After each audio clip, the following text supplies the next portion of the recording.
Well, there's one very basic, very simple question that I want to ask you this afternoon, that I want to end this conference with. And really, we've been asking ourselves what the future of education is all about, and how we answer this question really depends on much of our futures. And the question is this: what do you do when you don't get along with someone? Particularly when it's in your best interest to do so. You know, perhaps you're a teacher, and there's this student in your classroom that just grates on your nerves. How do you move forward in education with that student? Well, let's broaden it. Perhaps you're a business owner, and there's this client that you really want to do business with, but you and this client, you just see things different ways. What do? How do you move forward? Bring it personal. Perhaps there's a member in your own family, and the relationship between you and that family member is characterized by discord and tension. What do you do when you don't get along with someone? Can you picture right now in your own life somebody who fits that description? In 1992, I moved to Los Angeles to begin a graduate program, and I had registered late, and so all of the on-campus housing was filled. And the only place that I could find to rent a room was from my advisor's father. He was a widower, a 72-year-old World War II veteran by the name of Nate Miller. I didn't know anything about World War II. I had grown up in Canada. It's a different system up there. These were the days before the popular movies such as Saving Private Ryan. I had no idea what was going to come next. Well, Nate kept this big brown dog. It was a russet Doberman named Diana. Nice enough dog, but being a dog and all, one of the things that Diana used to do was her business all over the backyard, and I mean all over the backyard. And I was trying to be cool and get a tan in those days, you know? So one day I remarked to my new landlord, for that's how I saw the relationship. I said, Nate, maybe it would be good, if you could get this stuff cleaned up once in a while. Nate gave me a long, cold, steely-eyed stare. "That ain't nothing," he said. "Nothing at all. Well, you should see a helmet when it's lying on the ground, when it's still got a Nazi's brains in it. That's something."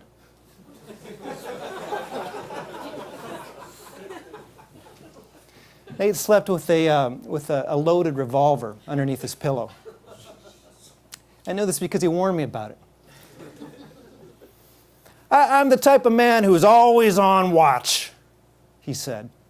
"I'm apt to shoot first and ask questions later. So if you ever come home late, I need you to yell first thing when you come in the door. If you don't, I'm going to blow your head off." Well, I was working as a waiter at the same time in addition to my studies. I'd often come home 9, 10 o'clock at night. I'd come through the front door, and Nate, despite all his bravado, he would have fallen asleep in the front room, sitting in his chair watching TV. I always faced a bit of a quandary. Did I yell and wake up the old man, or did I stay silent and see if I could slip to my room and let him sleep and risk getting my head blown off? I would say that Nate Miller and I, on many levels, did not get along. And really there was a skill, and I put the responsibility on myself now in hindsight. There was a skill that I needed to learn back then. It was one indispensable skill that can help in any social interaction. It's a skill that would have helped me then. It's a skill that will help any of us today. And that skill is the ability to see beyond ourselves, to see the world for the larger place that it is. And this skill is called empathy. Well, fast forward a number of years. I became a journalist eventually and an author in the book industry. And one day my agent phoned out of the blue and he said, "Marcus," he said, "do you ever see The Band of Brothers?" I said, "Yeah, HBO miniseries produced by Tom Hanks and Steven Spielberg. Love the show, won 6 Emmys, numerous other awards." He said, "Well, guess what? I've got a line on this man here, Lieutenant Buck Compton. He wants to write his memoirs. He's looking for a collaborative writer. Are you interested in the project? I said, yes, absolutely. Sign me up. I jumped at the chance. Hung up the phone. And then in a quieter moment, I wondered, what have I done? I began to research other books in the genre. The original Band of Brothers was written by Stephen Ambrose, a history professor at the University of New Orleans. The first of Major Dick Winter's memoirs was written by Colonel Cole Kingseed. Colonel! Other than my years in the newsroom, what did I bring to the table? What did I know about World War II? Except that one semester that I rented a room from Nate Miller. Well, Buck and I began the project, and Buck proved to be an ever-patient tutor, bringing me through the war years. And I learned a few things along the way. That project actually led to another project, where I interviewed 20 of these last surviving members of Easy Company and recorded their stories oral history style. That project led to another project where I interviewed the family members of the deceased members of the company and got their stories. And that project led to another project. I did a biography about Shifty Powers, the legendary sharpshooter in the outfit. And altogether, I spent about 5 years interviewing World War II vets and their family members. I learned some things along the way, not only about what these men had been through, but about the process of discovering what it's like to be somebody else. This man here was one of the men I talked to. His name is Ed Tipper. He's shown, here's a young man. And Ed Tipper's core value, in a nutshell, was perseverance, determination, the sheer willpower to get a job done. Ed talked about on the first day of basic training, the Army had gathered all these men from all over the states, and they'd brought them together at Camp Toccoa in Georgia, very hot and humid climate, and the Army was trying something new. They'd never really had paratroopers before, so they wanted the best of the best. They wanted this company of men to become elite. And Ed remembers looking up at this mountain on the first day of basic training. Mount Currahee, it's called, 3 miles to the top of this thing. And Ed says to himself, we're going to be here in basic training for 3 months. I bet you by the end of that time, the Army will have conditioned us to such the place they're going to, they're going to walk us up to the top of that thing. We're going to go for a little hike. Well, the very same afternoon, day one, somebody blows a whistle and runs the men to the top of Mount Currahee and back down again. They have ambulances waiting at the bottom, literal ambulances for the men who pass out and don't make it. Determination, perseverance. Ed says that's who we were. We had to be the best of the best. Ed went overseas. He was fighting the Battle of Carentan, and a mortar shell came in and landed very close to where he was, exploded, broke both of his legs, broke his arm, nearly blew his eye out of his skull. Ed willed himself to live. He said, I was not going to die. He came home to the United States and he healed, and with that same amount of determination, he embarked upon a new career as a school teacher. This man, Clancy Lyle, was another man I talked to. Clancy said, a lot of times when people think about soldiers, they think we're just all a bunch of bloodthirsty killers, but really that's not the case at all. He said, anytime I could, I would shoot to wound, not shoot to kill. Yes, we had a job to do, and yes, we had to do that job. Our country had been attacked at Pearl Harbor. If we weren't going to rise up and defend our country, then who would? Yes, we had a job to do, but you have to realize we weren't killers. Clancy parachuted into Normandy on D-Day, and one of his very first battles, he had a very clean line of sight on an enemy soldier, and Clancy knew that he had to take this soldier out. He could shoot this man in the head or in the chest, anywhere. His life was held in Clancy's hands, but Clancy said, I just shot him in the leg. I had to wound the man to take him out. I had to do my job, but I didn't want to kill him. I just wanted to take him out. A short time later, Clancy was fighting in another battle. This one was close quarters, hand-to-hand, house-to-house combat. And as Clancy raced around down this street, he had to turn a corner, and it was a blind corner. He couldn't see to the other side. And as he raced around this corner, he ran smack dab into an enemy's outstretched bayonet, went straight into his stomach. And Clancy said, "You can picture it. I'm standing there 2 feet away from the enemy. Our eyes were staring at each other, eye to eye, and we're shaking, both of us. We don't know what to do."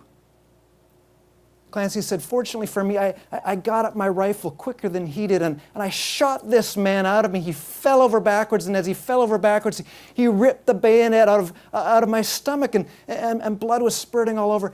That's the type of men we were. We were just ordinary men, but we were put in these extraordinarily horrific situations. That's who we were, situations that no man should ever have to face. Clancy said with very dark humor, he said, "You have to realize that when I shot that man out of me, I wasn't shooting to wound just then." Joe Lesniewski, another man I talked to. The men had been through several battles. They were taken off the line and brought to a place called Mormelon in France, near the Belgian border. And during this time of R&R, the men turned in their weapons and any equipment they needed to get refitted and repaired. And Joe turned in his boots to get resoled. He needed his boots resoled.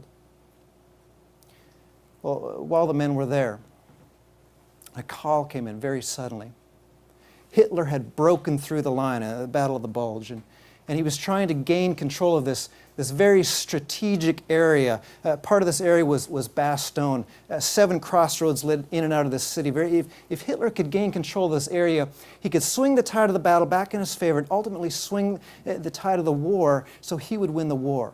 And so the men of Easy Company were thrown in the back of these trucks and rushed up to Bastogne. Their only directive was, hold the line at all costs.